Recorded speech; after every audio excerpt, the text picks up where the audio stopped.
মাছে বাঙালির চিরকালের সম্পর্ক, আর সেটা যদি হয় দেশি ট্যাংরা মাছের ঝালঝালে রান্না, তাহলে তো আর কথাই নেই। গরম ভাতের সঙ্গে এমন মজার ট্যাংরা মাছের ঝোল হলে এক প্লেট ভাত কখন যে শেষ হয়ে যাবে টেরই পাওয়া যাবে না। আসসালামু আলাইকুম এভরিওয়ান, ওয়েলকাম টু কাঠবিড়ালির হেসেল। আজকের রান্নায় থাকছে ঝালঝালে দেশি ট্যাংরা মাছের ঝোল। চলুন দেখে নেওয়া যাক আজকের রেসিপিটি। প্রথমে চুলায় একটি কড়াই বসিয়ে পরিমাণ মতো তেল গরম করে নিব। তেলটা গরম হয়ে আসলে আমি কুচানো এক বাটি পেঁয়াজ দিয়ে দিব। অনবরত পেঁয়াজটা নাড়তে হবে যাতে কড়াইতে পেঁয়াজটা না লেগে যায়।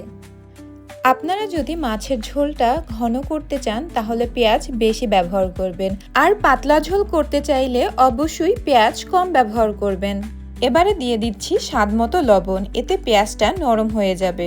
এরপরে দিয়ে দিচ্ছি 1 চা চামচ রসুন বাটা। রসুনটা পেঁয়াজের সাথে ভালোভাবে কষিয়ে নিতে হবে। এবারে দিয়ে দেব ফালি করে রাখা একটি টমেটো, যা ঝোলের ঘনত্ব ও কালারটা করবে দারুণ আর খাবারে আনবে বাড়তি স্বাদ। এবারে একে একে পরিমাণ মতো মরিচের গুঁড়ো, হলুদের গুঁড়ো, ধনে গুঁড়ো ও জিরা গুঁড়ো দিয়ে মশলাগুলো ভালোভাবে নেড়েচেড়ে মিশিয়ে নিব। মশলা কষানোর সময় অবশ্যই চুলার আঁচ মিডিয়ামে রাখতে হবে, যাতে কোনোভাবেই মশলাটা পুড়ে না যায়। মশলাটা আমি বেশ কয়েকবার কষিয়ে নিব, যাতে মশলার কোনো কাঁচা গন্ধ না থাকে।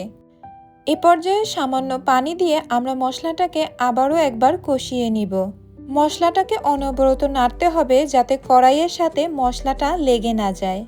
মশলা থেকে তেলটা এভাবে ছেড়ে দিলে বুঝে নিব যে মশলাটা খুব পারফেক্টভাবে কষানো হয়েছে। দেখুন মশলার কালারটা কি সুন্দর হয়েছে। এবার আগে থেকে ধুয়ে পরিষ্কার করে রাখা ট্যাংরা মাছগুলো একে একে কড়াইতে ছেড়ে দেব। মাছ দেওয়ার পর খুব হালকা হাতে মশলার সাথে মাছগুলো মিশিয়ে নিতে হবে। এ পর্যায়ে আপনারা খুবই সাবধানতা অবলম্বন করে মাছগুলোকে মশলার সাথে মিশিয়ে নেবেন, যাতে মাছগুলো ভেঙে না যায়। মাছগুলোকে আরও বেশি সময় নিয়ে আমি মশলার সাথে ভালোভাবে মিশিয়ে নিব। মাছ সেদ্ধ হওয়ার জন্য এবং মাখা মাখা ঝোল রাখার জন্য পরিমাণ মতো পানি দিয়ে দিব।